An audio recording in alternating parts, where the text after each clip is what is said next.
Hello everyone, today is November 27th, 2022, and today we are going to be going over a prediction of the 2024 map for Biden versus Ron DeSantis. So in this map, I'll just be going over what I think that the 2024 election between if Biden becomes the nominee and if DeSantis becomes the Republican nominee will look like, and overall my predictions as to what will occur and who will win.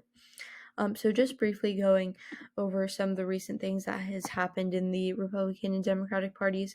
Ron DeSantis is leading in the polls for the Republican presidential nominee. He has had massive wins in the midterms in Florida and also has gained rapid success with the different bills that he has proposed, and also the amount of media attention he's been getting, and also considering Donald Trump's failures in the midterms.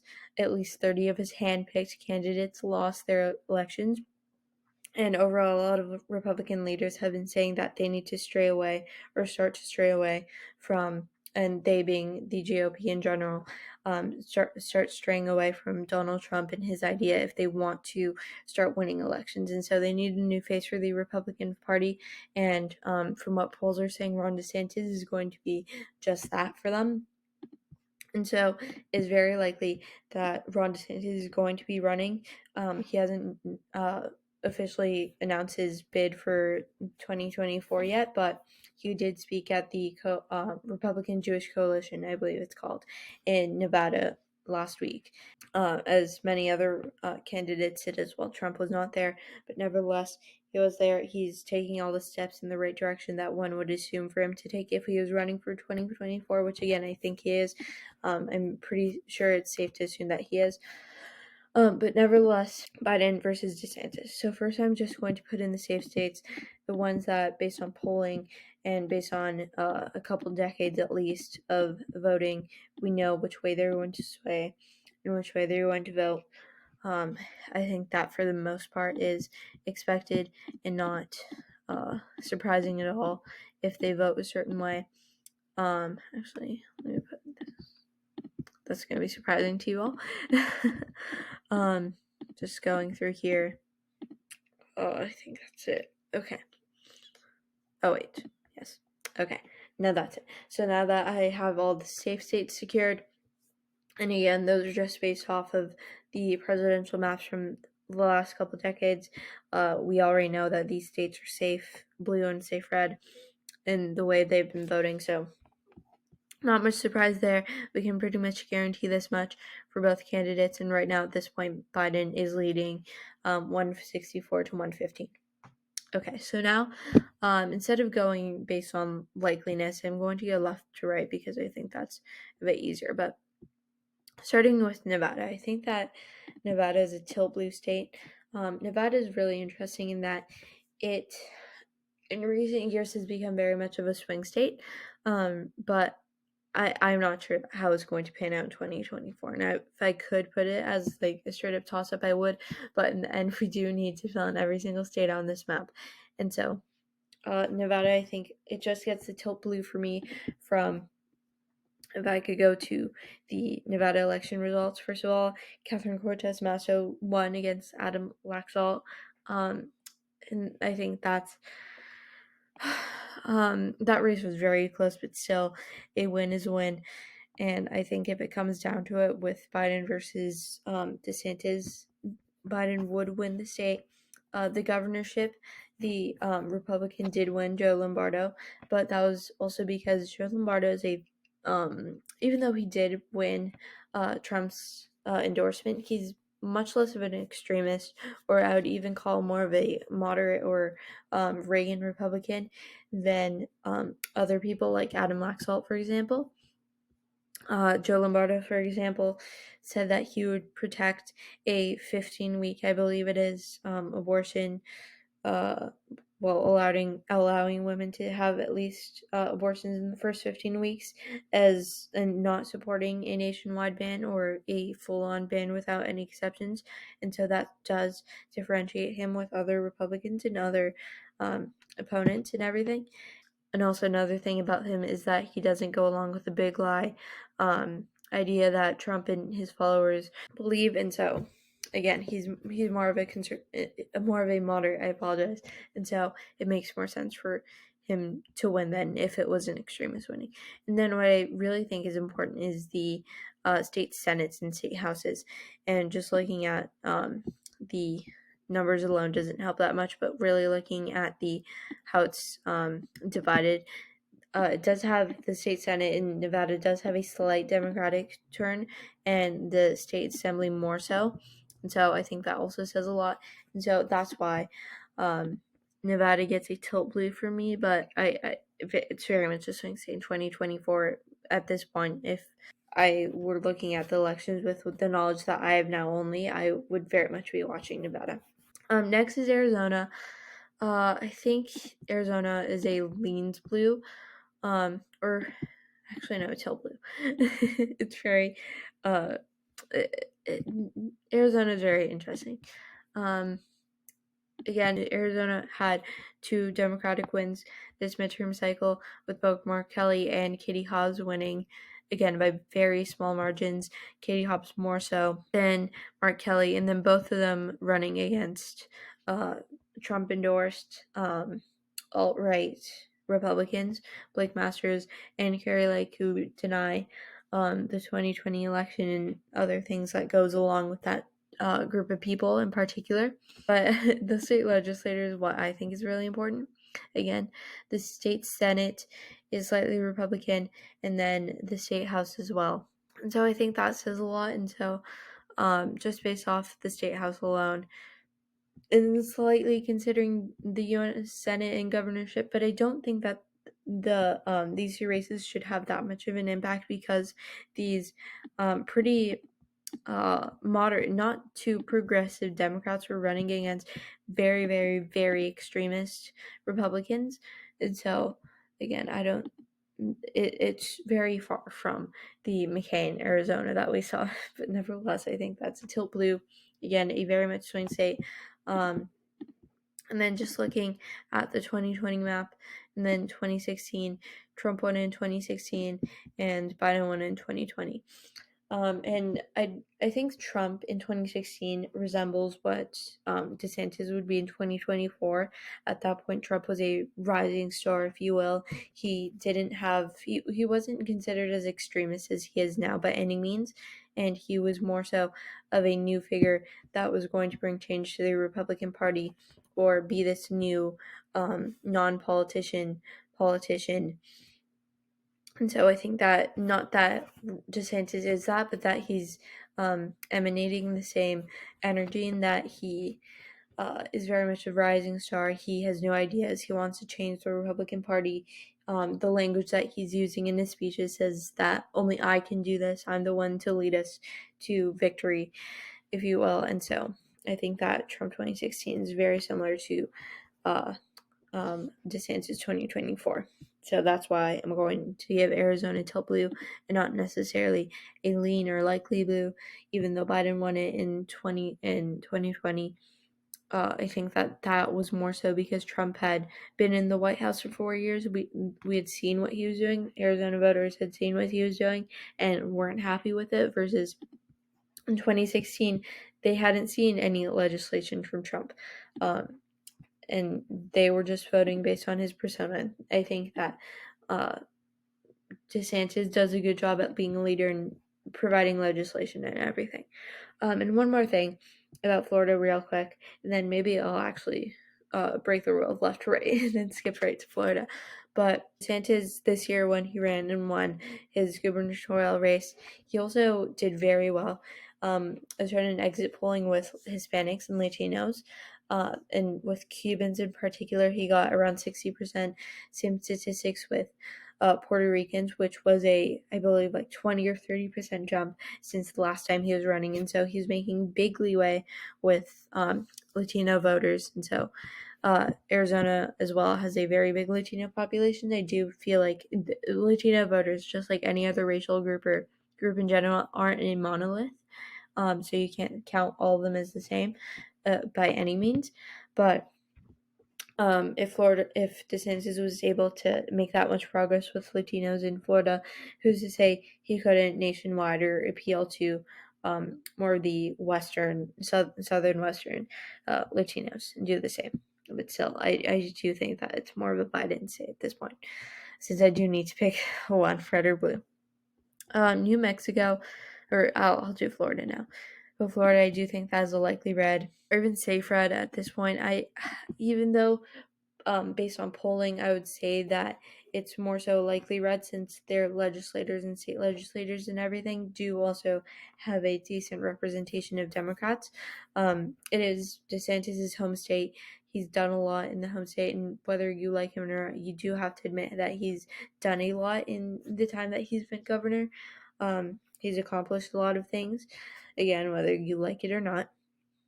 But still, I'd say that for the most part, Florida is going to be a safe state. I don't see any situation in which DeSantis would lose it. Even if he was a regular Republican, I don't think he would lose it, since 2020, 2016. Both Republicans only did Obama win it, and then, well, both terms, but Obama, those were different times, which we can't really compare to now. But still, it's his home state. I don't think that there's any way that he would lose it. Next, just jumping across the board here, Texas. I think that Texas is a very much likely red state. Texas, I feel like in 2020, it was more of a swing state, or, people were coming at it with, like, Republicans are probably going to win it but by how much? Like, how much space do we have to, or how large are the margins for us to win in the next election cycle, or in the midterms or something. But I think, especially in these midterms, where Abbott won by a sizable percentage. I believe it was 7 or so. I'll pull it up right now. But especially with that, I think that Texas is remaining a pretty strong Republican state. 11%. I apologize. 11%, so even more. But Greg Abbott won by a lot. And so I don't think that, especially with all the work that Beto O'Rourke put in, him putting, basically going to every county in every district, and still only losing, and Greg Abbott winning by such a sizable margin, just proves how still Republican it is. And so, likely red, even though there are cities and towns and everything that do vote blue, and even though the state Senate does have Democrats in it, I do think that it's pretty likely red state. And so it can definitely go to DeSantis, especially since the ideologies in recent years between Florida and Texas has been increasingly similar. Just to go over a few. I forgot. I apologize. I forgot to go over these two states. DC, of course. So now we stand with Biden at 197 and DeSantis at 185. Virginia, I just want to do that one real quick. Likely red. Not much to say on Virginia itself. It's rather uninteresting to me, at least. Pretty split in its races. Overall, I think that I don't think that it will be a swing state in the following years. It could be, but at this point, I think it's likely Republican. And then just to move our way down here to North Carolina, also likely red, I would assume. North Carolina has more variation in its voting patterns. It's very much split. If we look at the Ted Budd won but only by 3.2%, a very small percentage. And then if we look at the House, it's also pretty split. And then the state legislators, Republicans win both by sizable margins. And so that's why I give it likely red, not lean red, mostly because of the state House and state Senate. Yeah. So moving on to the next state. States, I think I'll do Ohio and Indiana in one fell swoop. Again, those, I think that overall Biden could have more of a chance of winning Ohio, since it is close to him and he has more experience there. But I think since he didn't win it in 2020, what just happened? Since he didn't win it in 2020, especially when back then he didn't have the record he has now with his approval ratings being so low and the gas prices and inflation and all the negatives of his administration. If he couldn't win in 2020, I don't think that he would be able to win in 2024. Same goes with Indiana. The case for Biden, even though he's been polling better in recent months or so, still I don't think that it's a strong enough case unless, again, we don't know what he's going to do in the next 2 years. That's why I think it's rather premature to be doing this prediction, but still it's interesting. We can look back at it, see how it's going, and also gives us a look into the current politics of our time. But again, I do think that DeSantis would win both states. And then just also looking at 2016, again, Trump won both. And also keeping in mind, JD Vance won by a sizable percentage as well. Just pulling that up real quick. Oh yeah, okay, yeah, definitely.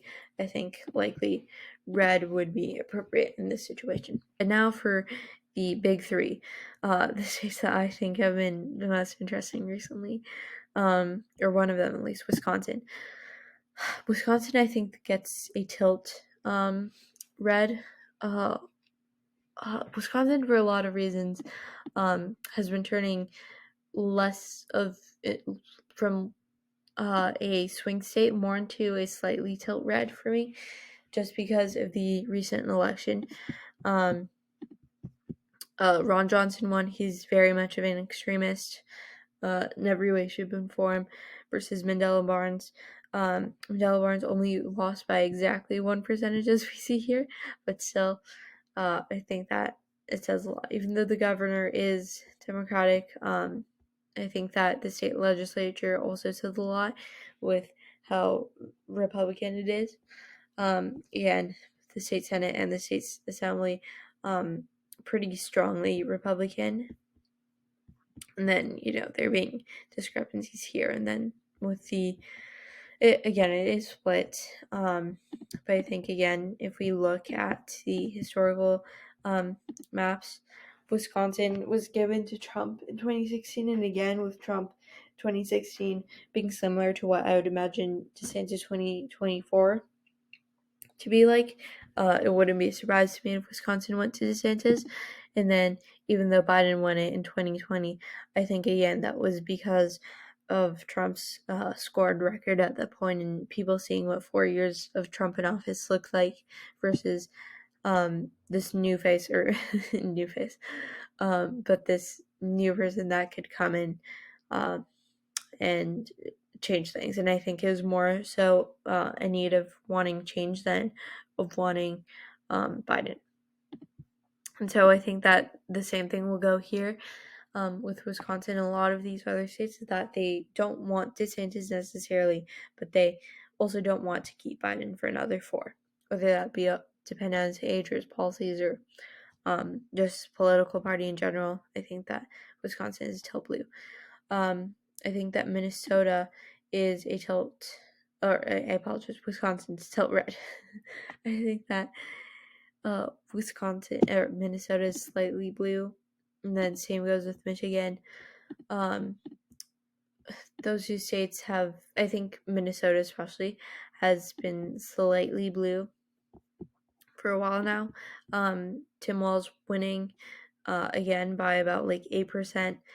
The key houses, when we look in here in Minneapolis, it's really interesting how this tiny city is split into 3 districts. But then the state legislatures as well.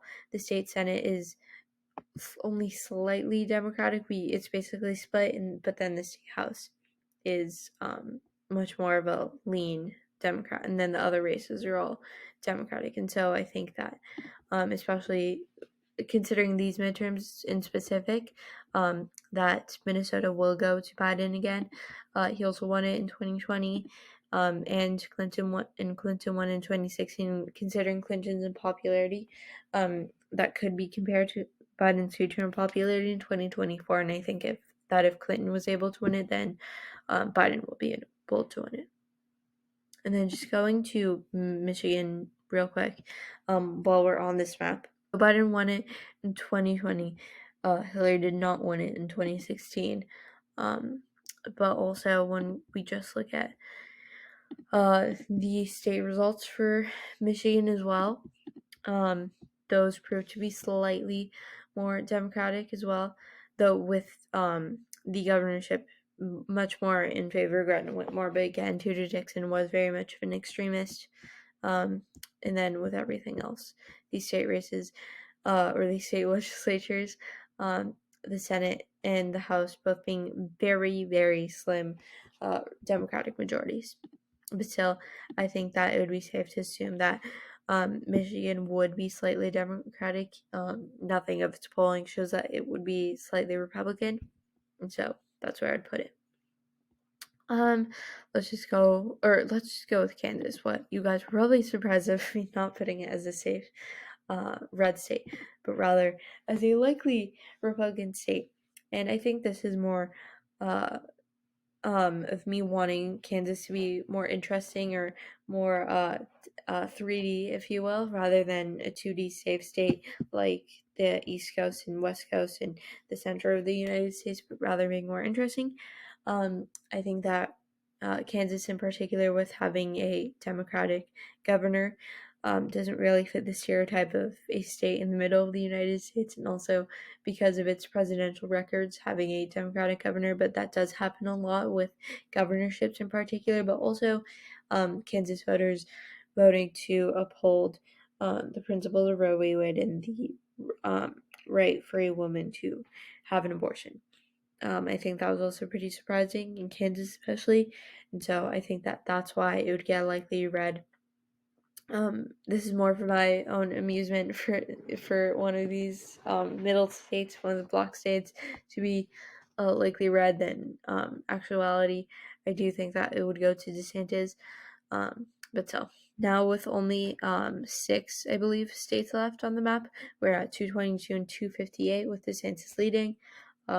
Let's just fill out these next couple ones, and then we'll see who's gonna win. I think that New Hampshire and Maine would both go to Biden. Actually, I put both of them. Oh, nope, not Vermont. I put both of them as leans, or even New Hampshire is likely. Again, I think that just from polling and how they voted in the recent presidential elections, even though they have been swinging slightly Republican recently, I do think that they would still remain in the control of Democrats, and especially considering since last time New Hampshire was red was with Gore versus Bush. Very interesting election. But last time Maine, this is a very long time ago, multiple decades ago, and so we can't really compare it to the status quo. But again, I think that both of these would be pretty strong Republican Democratic seats, but I do think that the 1st district of Maine would be a Republican win, just because of what we've seen coming out of the 1st district. But nevertheless, let's move on to the next state. I think I'm going to go to this section of the United States now. Colorado, I think it's a lean blue, especially considering Lauren Boebert with Adam Fritsch, I think is pronounced that way. That race was extremely close. They're actually still counting it. It's actually one of the undecided, uncalled House races.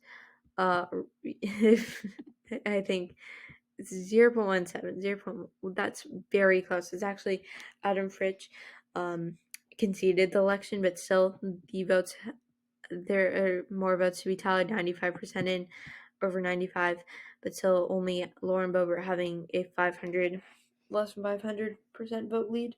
But also overall, Colorado is very blue across the board, I'd say. the state house and the state senate both blue.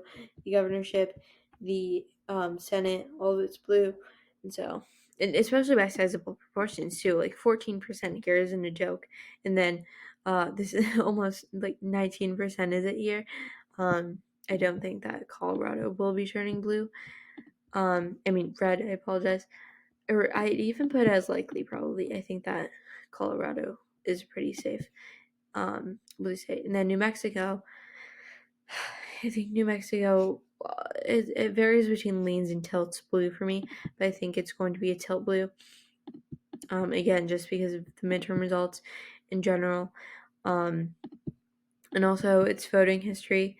Again, blue governorship, blue House seats, all of them, blue state house, and then also just going back to the recent elections, New Mexico, even with Clinton, New Mexico is still with Democrats, both Obama terms, and it was only where Bush won it against Kerry that it turned red. But again, at that point, 2024, it would be 20 years in the past. I think that the last couple election cycles speak for themselves with what's going on in New Mexico. I do think that DeSantis could have some sway there, especially considering, again, the Latino population, even though they're not a monolith. I think that he would be able to have the same progress that he's had since his last term with Latinos if he were to put in the effort and everything. But still, I think that because of polling and what New Mexican voters are showing us, especially in the midterms, that it would stay lean blue. And then the last two states, Pennsylvania and Georgia. And also, just before we do those, again, shouting out the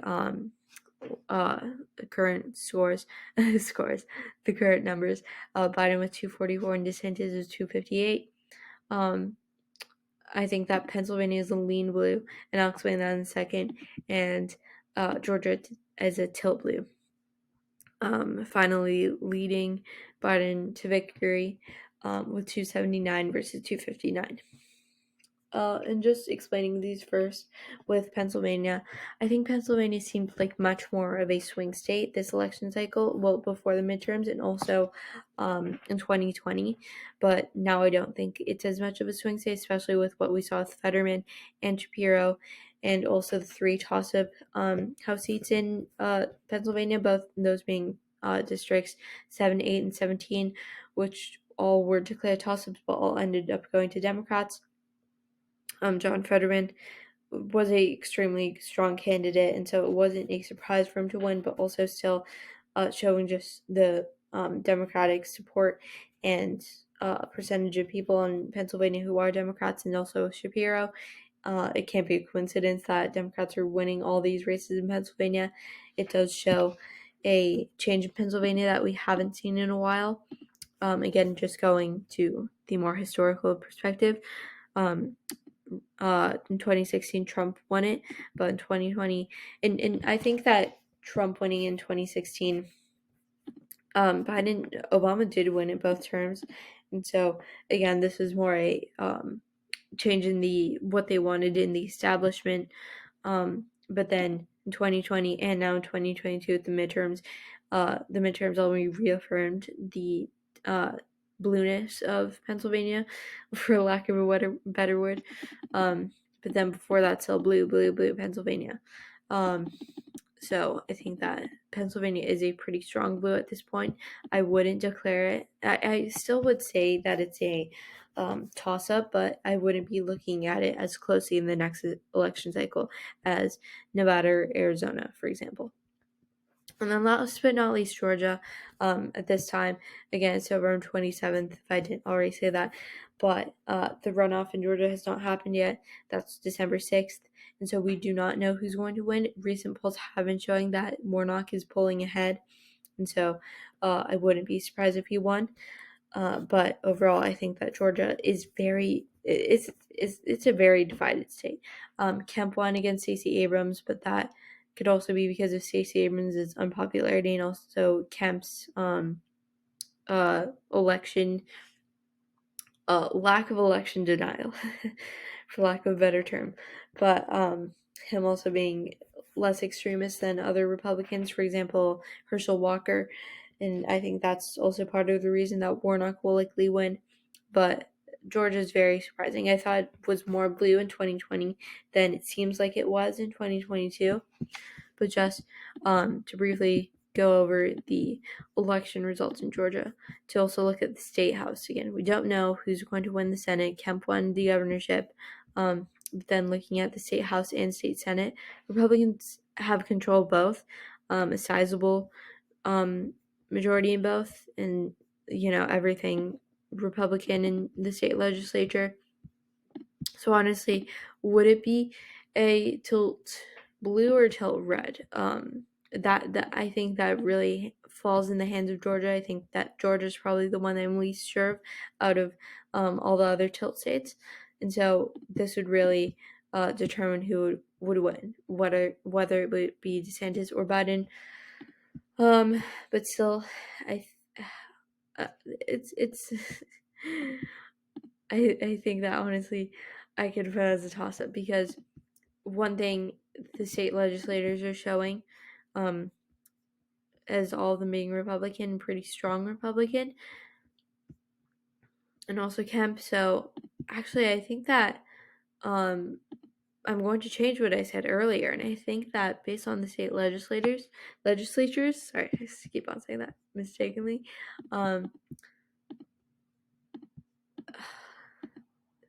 you've caught me in an internal dilemma. Let me know in the comments down below whether you think that in 2024 Georgia would go to DeSantis or Biden. Actually, I think I would put it as a tilt blue, just because of DeSantis's policies and everything and what he's done so far in Florida.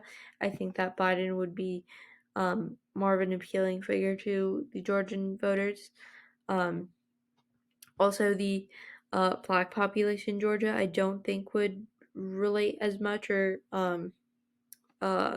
connect much with DeSantis. Not that they would more with Biden, or that they would with Biden, but I think slightly more with Biden than with DeSantis. So yeah, Georgia is very much of a toss-up state for me still. So let me know in the comments down below again who you think would win in this scenario, because if you put it either way, then Georgia really is the tiebreaker here, whether it's DeSantis at 275 or Biden at 279. So let me know down below. Again, I think that Georgia would go blue, slightly blue, and then this is my map for 2024 Biden versus DeSantis. Let me know what you guys think, and have a good rest of your day.